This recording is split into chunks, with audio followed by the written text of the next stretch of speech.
Hey, vinyl community, Jeff here again. And I'm jumping on another contest because I like supporting other people. This is for Chris over at Rekkid Talk. He wants to see 5 albums in 5 minutes, as he usually does with his little series. In this case, he hit 2 years in the VC, and he's celebrating with the contest. 5 records, and if you don't have one of them, in this case 2 of them, you're allowed to show albums that you have the most of by a band, which is nice because a couple videos ago I did my top 5 albums that I have the most of. So in my case, 2 of the requirements I do not match, don't have anything for, and so I'm having to substitute in. Number 1, show an African album that I don't have. Unless I by chance don't know that I have one, but I don't have anything like that. So I'm jumping on that with one of my substitutes of the band that I have the most of. And again, I'm going just strictly by the vinyl releases I have. Though in this case, if I add in CDs, I probably still have more than them. And that's Kiss. This is Kiss Unmasked. This is the pop album that a lot of people didn't like as much. It came after Dynasty. I was a kid. I loved it. I still love it. Not a problem with it. So there you go. Then he wants to see a 7-inch with the picture sleeve. And I'm digging deep on some of these here. Danny Bonaducci. Mr. Danny, from the Partridge Family. And this was sent to me semi as a joke, but Scott Waters sent this to me as VCLT a while back because he knows I love the Partridge Family.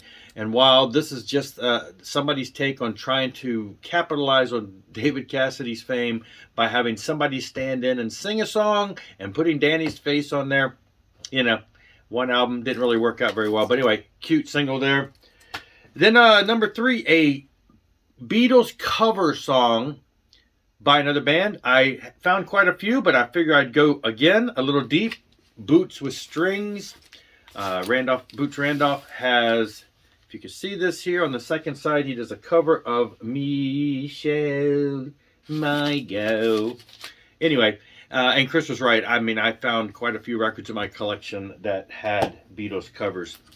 Number 4, Smooth Jazz. He showed it. I'll show it. Kenny G, Silhouette. It's really the only Kenny G album I have on vinyl.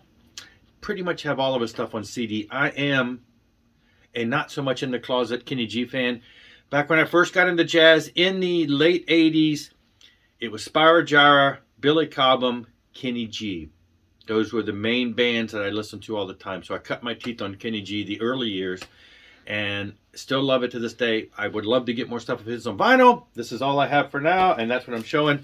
Number 5, an Acoustic Sounds or Mobile Fidelity 1-step. I have none of that fancy stuff. I don't have any of the expensive stuff. So again, I'm jumping with the substitute here. I'm going with my second most band with the most stuff, and that's Stryper. And I'm jumping all the way back to their very beginning. This is actually before they changed their name to Stryper. They were called Rock's Regime. This is a demo of the Rock's Regime demo that was put on the vinyl a couple years ago on random color vinyl. You get what you get. And this is, most of these songs did end up going on to be on the Stryper album, but this is the early demo stuff. So there you go. 5 in 5. Jump on for Chris and support him. Check him out, and we will see you later. Rock on and rock hard.